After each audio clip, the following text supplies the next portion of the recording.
Good morning everyone and welcome back to Craft Eccentricity and Friday. Right, so we've been doing quite a few of the Eiffel store panel dies this week, and today I'm just going to show you how you do a really quick kind of ladder pocket. So I've decided I'm going to use this one.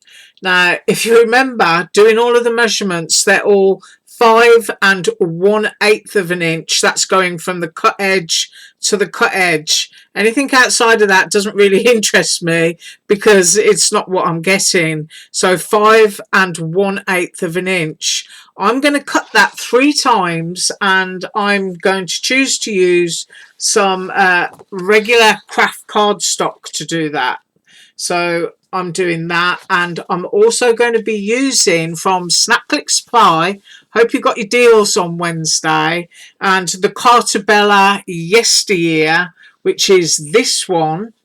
Can't fit the whole thing into the image, but you've got that lovely little butterfly down there, and you've got that there. So I want to actually trim this section down so that I've got something going on at the top of one of the pockets. So I'm going to crop that side, and then this side could always be chopped up as a piece of ephemera, so you've got something decorative there.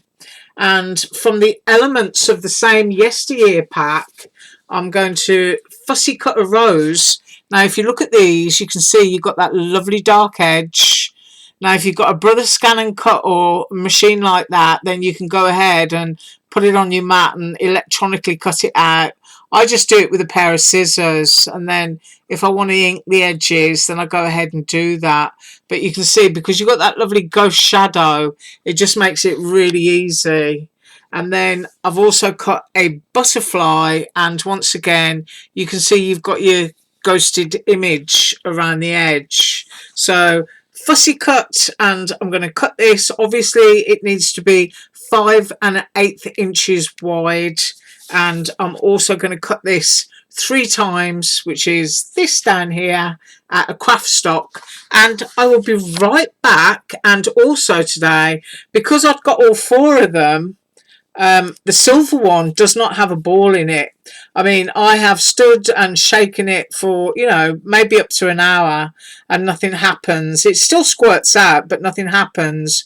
But I thought I'd just squirt them all onto cardstock and heat them up so that you can have a look. And I may even use a bit on the leaves, either the Mind, or that one's called Statue. So I might go for one or the other, not sure. So let's have a look at what they all look like, and I'll drop the camera down so that you can get an extreme close-up of the shininess. Right, so I'm off to fussy cut and die cut 3 times. Right, so I've done all my cutting, and I'll put it this way around so that you can see it. And there is my back piece that is going to be the pattern for the pockets. I've cut 3 of these, and I did them in my craft cardstock, and I'm basically going to pop them on there.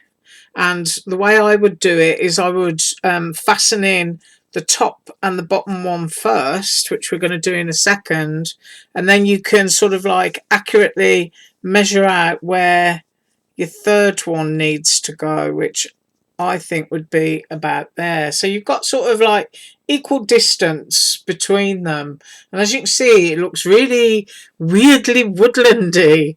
But I also fussy cut my rose, which is absolutely gorgeous, and I also fussy cut the butterfly, and as you can see, it matches up with that one there.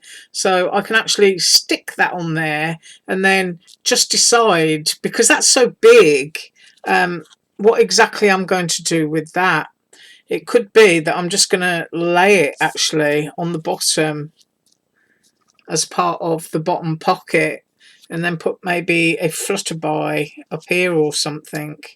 It's just like an extra bit of rigidity to what you're doing, because if you look at these, and they have cut out beautifully, you can see just how delicate they are.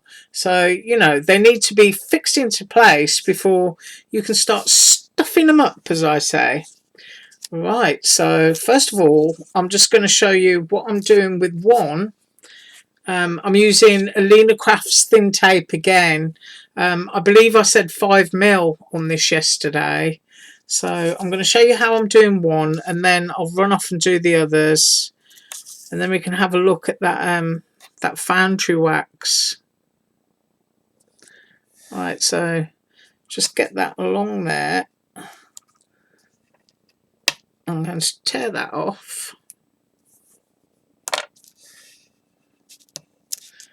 And then it is nice and thin tape. Now, I am not going to be so bothered going all the way up here. Just as long as you've got some support as far as you can get it.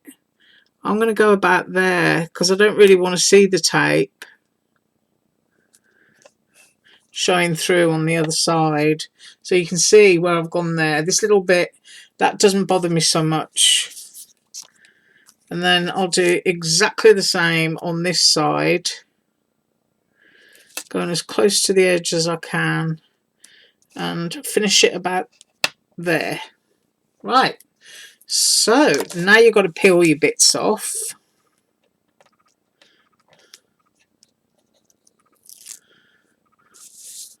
And I did cut all my fingernails off. Have you noticed my knuckles have come back? Last week my hand all puffy. Goodness me. Oh, I'm never getting on a roof again, I can tell you now. I can't promise not to throw myself on a door and go sailing around the pond though. Oops. Right, humidity. What happens with my humidity? Sometimes I can't peel the backs off my tape. There we go.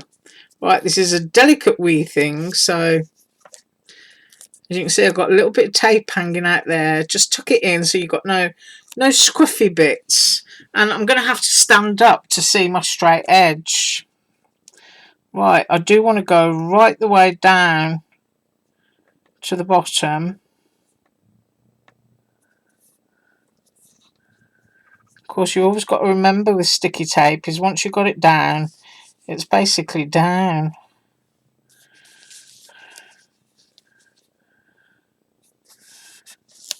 Right, there we go. And that bit is fixed there. So what you've got really quick and easy is your first pocket. And there's a bit there that I haven't poked out. But, you know, ignoring your sharp pieces because you're likely to put very flat ephemera into there. Have a close-up. And that is the start of your first pocket. And I think I've got on my desk. Let's have a look. I thought I had it. There it is.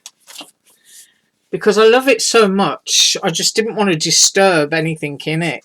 And that's the Panalisa pocket. But can you see what I mean? You can just sort of like start shoving everything into your page. Ooh, I do love that. I have taken them out, but then I put them straight back in because I just love it so much. Right, I'm going to move that out of the way to stop me from playing with it. I am now going to put down the top pocket and fasten it exactly the same way. I'm going to sort of like position it so I can still see my little bit of pattern up there. So that's going to come down just a fraction, and I'm going to stick that one there, and then this one will go into there and be positioned about there. So you've got sort of equal overlap on each of the pockets. Right, I'm going to fasten that down and come straight back.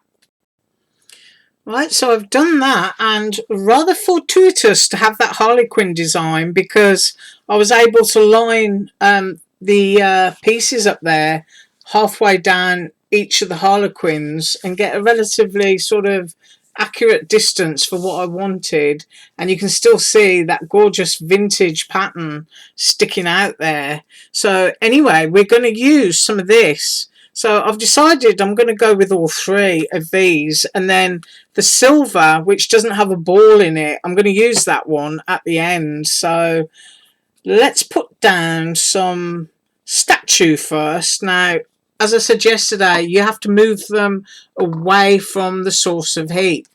And I've got a scrap of cardstock here. I'll put those in after, but that can go in there. And I'm just going to kind of like concentrate on the tips of those leaves. Hopefully I've got it in picture. And you've got a shaky bottle, which is what I'm doing. So I'm shaking and shaking. And I've got my hot gun here. And I'm just going to try and drop the camera down and move things up a little bit. And hopefully you'll be able to see what's going on here. Now, as I said, Tim Holtz uses a brush, but I am going to be brave and do what you're not supposed to. And I'm just going to dot it where I think I want it,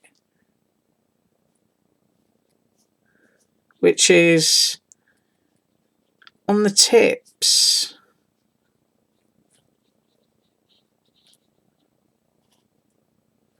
And then I'm going to put some of the other colours on it as well.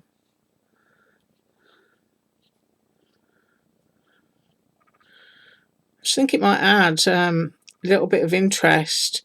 Now, this stuff is super thick, as I was saying yesterday, and everybody else's seems to be quite liquid, so I like the effect of it, but I'm not quite clear as to what's going on.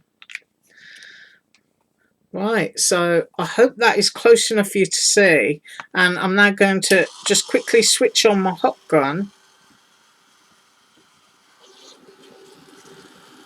and then just hold it down, and I hope you can see the shine. Well, I hope you can. I can see it. I can see it turning, and I'm going to pick it up, and it does actually look like I've dripped hot waxy metal onto it. So, oh, that's a better image than yesterday, isn't it? Oh, I like that. And then I want to go into this one, slide my little scrap in there, pick that up. It's kind of nice because you can sort of see a dividing edge for where everything is. And then on the next one, I just use statue here. I'm going to use Mind. I haven't got a clue what colour Mind is. It looks quite copperish. So let's see what happens now. Let's see if this is more liquid. It feels it. Or maybe, oh yeah. That one is way more liquid than the other one I just used. So that's making it a lot easier to kind of go around my edges or where I want it. Oh, it looks quite dull, doesn't it? It does look like crayon wax at the moment.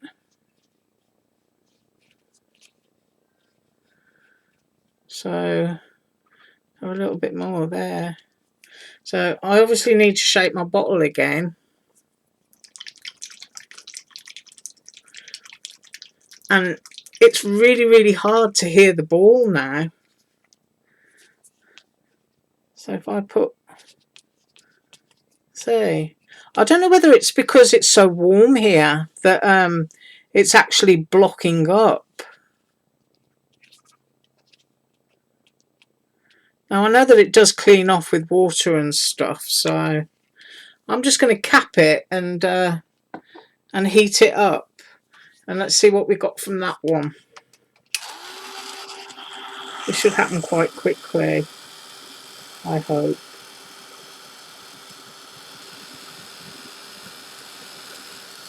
And I do apologise if you can't see it properly, but I will hold it up in a second. Right, I believe I have caught all the necessary bits. So that one is called Mind. You can see it's all bubbly. Oh, that's better. So that's copper, and that's more gold. And then we're going to use the gilded at the top. So putting my scruffy piece of paper back in there again. And that is this one. I'm just going to pause while I shake it. Right, I just shook it for about a minute there, so let's see what comes out. Oh, there's a huge amount coming out here. Ooh, that's fun. Got a big bit in there. Go all the way down there. I think I might have quite a bit more. And then, as you can see from the cap, it's kind of like, you know, it's set itself again. But if I can take the blurriness off the camera, there we go, and pick that up. Can you see how dull that is? It's almost like you've used a bronzy coloured wax crayon and it's all matte. But there's the other bits. So let's heat that up and see what we've got.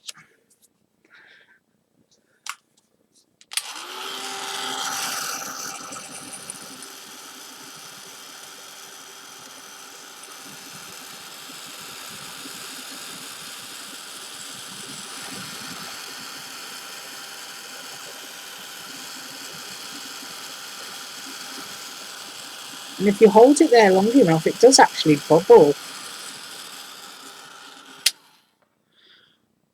Well, that's quite nice, isn't it?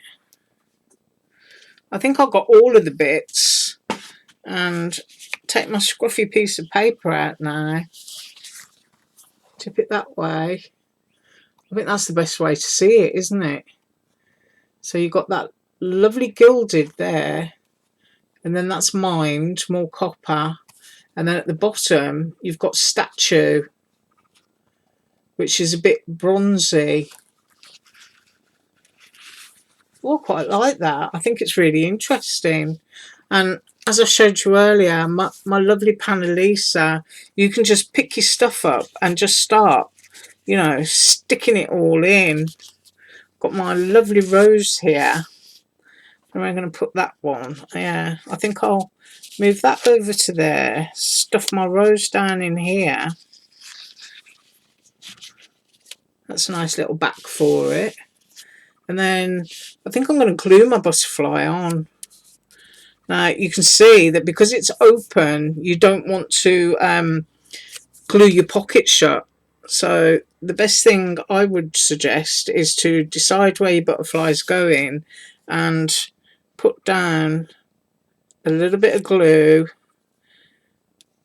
where it's not going to close your pocket, and then a little bit of glue there. Clean it away with your finger. And if all you've got is a little bit of glue there, then your butterfly can also be a pocket. And then I can see I need a tiny, tiny amount of glue right there. And then just clear away the excess with your finger so that your pocket is not going to get glued shut. So I've got my flutterby and I've got my rose and I've got my little bit of gilded doodah, and I think that's really pretty. I think that's a great page. And it took really no effort at all. And as I said the other day, just back and forth with these dies and you get a perfect cut. Don't forget to use your double-sided, not double-sided, your removable tape to hold your die in place. But look at that. Isn't that lovely? Ooh, I do like that. It does. It just looks like dripped wax or molten metal that's just, you know, sort of drizzled out all over the place. So get some clarity back again. I'm going to move that over to there. I've got my scrap of cardstock because I want to show you the silver. And if you listen, oh, it sounds super, super thick. So I don't even know if anything's going to come out. Oh. So I've got like, it's almost like, oh, That is huge. I wonder what that's going to look like if I dry it, actually. Let's find out. That is massive. Look, I put my finger there. So that is a huge blob. But let's see how long it takes to dry. And what colour we get with it. The rest of it is looking very much like a wax crayon. I've gone in quite close to that. If that looks like a bead, it's going to be interesting. And sets just like a big blob of wax crayon, because that would mean you could warm it, yeah, onto your cardstock, get your wax seal tool out and press it into it. And if you could get a super shiny wax seal, well, that would be something, wouldn't it? Now, it might be that that's too thick, so what I'm going to do, this is the kind of stuff I do when I'm all on my own. I'm going to poke it and see what it is. Wow, it's quite solid. But if I push that, look at that. Now, obviously that would be a very expensive way to do a wax seal. But if you could drip your regular cheaper wax and then pour out a blob of this onto your paper and touch your wax up with it, because this stuff apparently will float to the surface on anything you do, then when you've heated it and put your tool into it, it's going to look seriously shiny, like your wax seal is actually metal. So now that I've flattened that out a bit, let's have a look what happens now. Don't know whether that's going to raise the shine on it anymore, or it could just be that it was too powder, if you know what I mean. That I've got all of the mica or whatever it is they're using in there. But I want to see if I can push an impression into that. And I think I've got a little paper flower here. Oh, what have I got? I've got a little bit of a paper leaf. There you go, look. Let's see what happens. Now, because this is thick, it is actually starting to turn shiny. There you go, look at that. It took a long time to do that, but that actually looks like mercury. But what happens when I do that? Let's find out. Oh dear, I probably made an awful mess of it. I'm just trying to see if I've got a piece of paper that wouldn't stick. So I've got one of these shiny bits of paper that my foam pads are normally on, and I'm going to squish it because I just know that that is hot. What happens if I try? Oh yeah, I mean a little bit came away on the leaf, but that's what happened in that huge blob. So that's quite interesting, especially if you can heat it and reheat it. I quite like that. But there you can see all of the colours on my little scruffy piece. And I do want to get super close. There. That's my close point. Turn it into the light. And that's what I've got for you today. Well, that was good, wasn't it? I'm sitting there like a 5-year-old. Right, I've got to turn it sideways on because my camera is so low down. But that is the lovely little ephemera pocket. Really quick to make. And the only reason I've been on camera for 20 minutes is because I'm just whittering away and having fun. Right, have an absolutely awesome weekend. And as usual, all links below. Bye.